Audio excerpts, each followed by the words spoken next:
Andhra Pradesh CM Nara Chandrababu Naidu ఇవాళ Jaipur వెళ్లనున్నారు. IAS అధికారి వికాస్ వివాహ వేడుకకు హాజరు కానున్నట్టు సమాచారం. అలాగే వేడుక అనంతరం చంద్రబాబు హస్తీనకు బయలుదేరనున్నారు. అక్కడ ముఖ్య నేతలు, కేంద్ర మంత్రులతో సమావేశం కానున్నారు. తాజా పరిణామాలు, రాజకీయ పరిస్థితులపై ఢిల్లీ పెద్దలతో చర్చించనున్నారు. ఈ భేటీల తర్వాత రేపు సాయంత్రం ఢిల్లీ నుంచి హైదరాబాద్కు సీఎం రానున్నారు.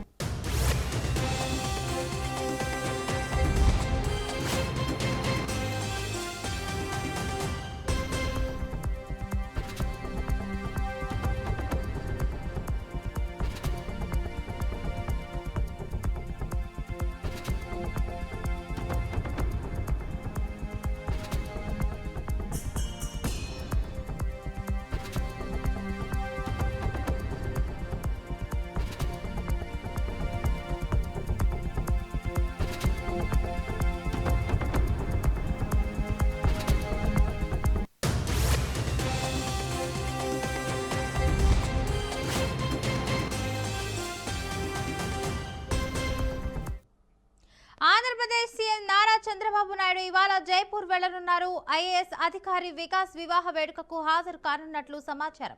అలాగే వేడుక అనంతరం చంద్రబాబు హస్తీనకు బయలుదేరనున్నారు. అక్కడ ముఖ్య నేతలు, కేంద్ర మంత్రులతో సమావేశం కానున్నారు. తాజా పరిణామాలు, రాజకీయ పరిస్థితులపై ఢిల్లీ పెద్దలతో చర్చించనున్నారు. ఈ భేటీల తర్వాత రేపు సాయంత్రం ఢిల్లీ నుంచి హైదరాబాద్కు సీఎం రానున్నారు.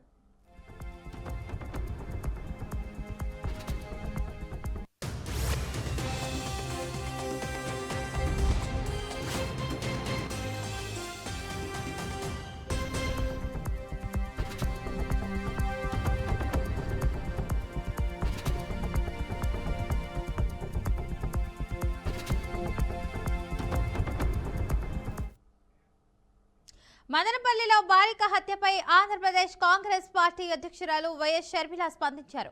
7 ఏళ్ల బాలికపై జరిగిన అత్యాచారం అత్యంత దారుణమని, గంజాయి మత్తులో ముక్కుపచ్చలారని పసిబిడ్డపై అయితే జరిగినటువంటి పైశాచిక ఘటన తనను తీవ్రంగా కలిచివేసిందన్నారు.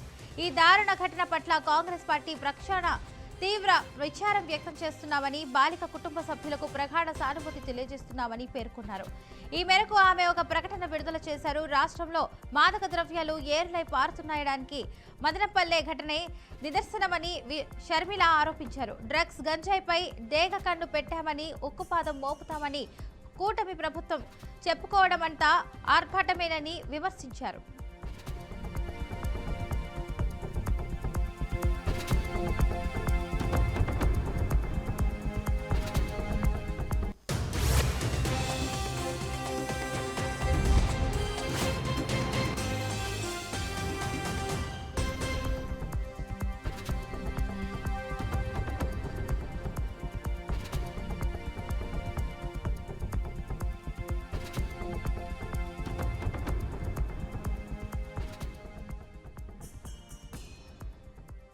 మదనపల్లిలో బాలిక హత్యపై ఆంధ్రప్రదేశ్ కాంగ్రెస్ పార్టీ అధ్యక్షురాలు వైఎస్ షర్మిల స్పందించారు.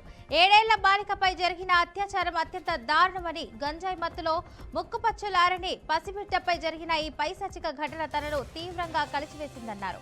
ఈ దారుణ ఘటన పట్ల కాంగ్రెస్ పార్టీ పక్షాన తీవ్ర విచారం వ్యక్తం చేస్తున్నామని, బాలిక కుటుంబ సభ్యులకు ప్రగాఢ సానుభూతి తెలియజేస్తున్నామని పేర్కొన్నారు. ఈ మేరకు ఆమె ఒక ప్రకటన విడుదల చేశారు.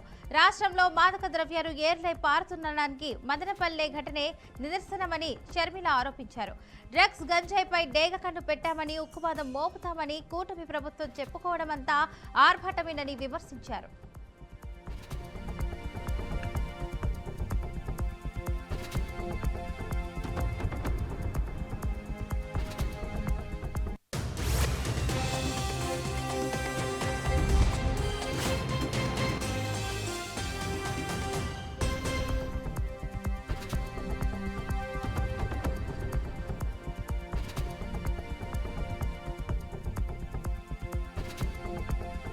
ఆంధ్రప్రదేశ్ రాష్ట్ర ప్రజలకు బిగ్ అలర్ట్. ఏపీలో ఎల్లుండి నుంచి వర్షాలు పడనున్నాయి. మొన్నటి వరకు చలి తీవ్రత ఉండగా ఇప్పుడు వర్షాలు పడుతున్నట్లయితే వాతావరణ శాఖ హెచ్చరికలు జారీ చేసింది. నైరుతి బంగాళాఖాతంలో ఏర్పడిన అల్పపీడనం స్థిరంగా కొనసాగుతుంది. ఈ నెల 21వ తేదీన ఆగ్నేయ బంగాళాఖాతంలో మరో అల్పపీడనం ఏర్పడే అవకాశాలు ఉన్నట్లు వాతావరణ శాఖ పేర్కొంది. ఇక ఈ ప్రభావంతో ఎల్లుండి నుంచి ఏకంగా 3 రోజుల పాటు వర్షాలు పడనున్నాయి.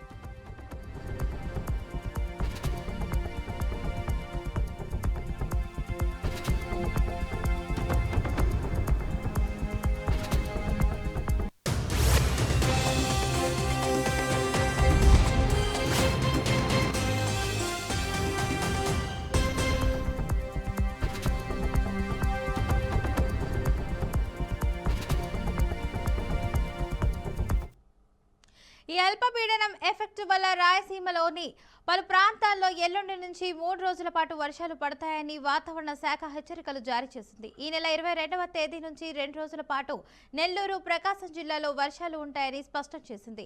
అటు రానున్న 24 గంటల్లో కోస్తాలోని పలు జిల్లాల్లో పొగమంచు కురుస్తుందని పేర్కొంది. దానికి తోడు స్వల్పంగా ఉష్ణోగ్రతలు కూడా ఎక్కువగా నమోదవుతాయట. అయితే 3 రోజుల పాటు వర్షాలు ఉన్న నేపథ్యంలో ప్రజలు, రైతులు జాగ్రత్తగా ఉండాలని వెల్లడించింది.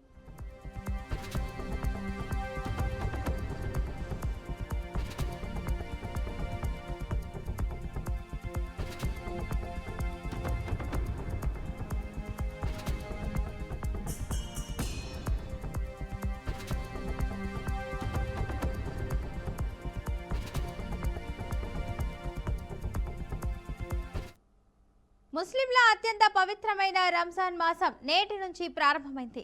నిన్న సాయంత్రం దేశంలోని పలు ప్రాంతాల్లో నెలవంక కనిపించడంతో రంజాన్ మొదలైనట్లు మత పెద్దలు ప్రకటించారు. రంజాన్ మాసం ప్రారంభం సందర్భంగా ప్రధానమంత్రి నరేంద్ర మోడీ దేశ ప్రజలకు శుభాకాంక్షలు తెలిపారు. సోషల్ మీడియా ప్లాట్ఫామ్ ఎక్స్ వేదికగా ఆయన తన సందేశాన్ని పంచుకున్నారు. రంజాన్ ముబారక్. ఈ పవిత్ర మాసం సమాజంలో ఐక్యతా స్ఫూర్తిని మరింత బలోపేతం చేయాలి, ప్రతి చోట శాంతి, శ్రేయస్సు నెలకొనాలని ఆకాంక్షిస్తున్నారు అని ప్రధాని తెలిపారు.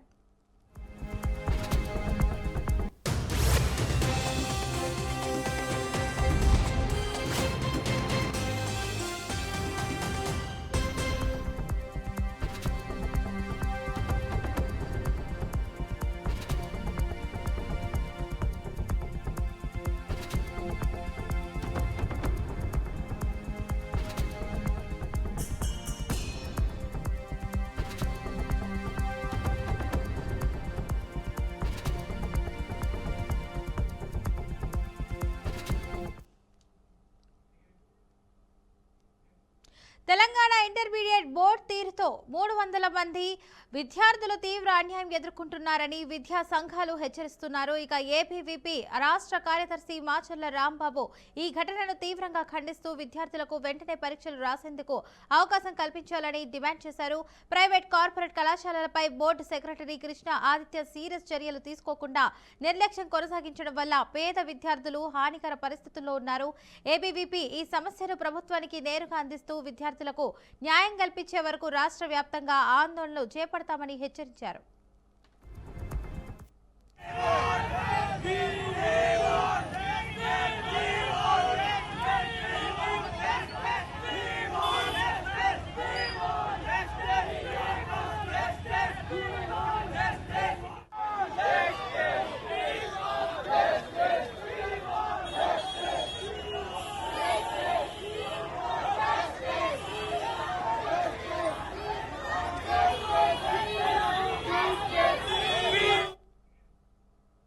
ఇవి ఇప్పటి bulletin updates. Keep watching BRK news Telugu సత్తా.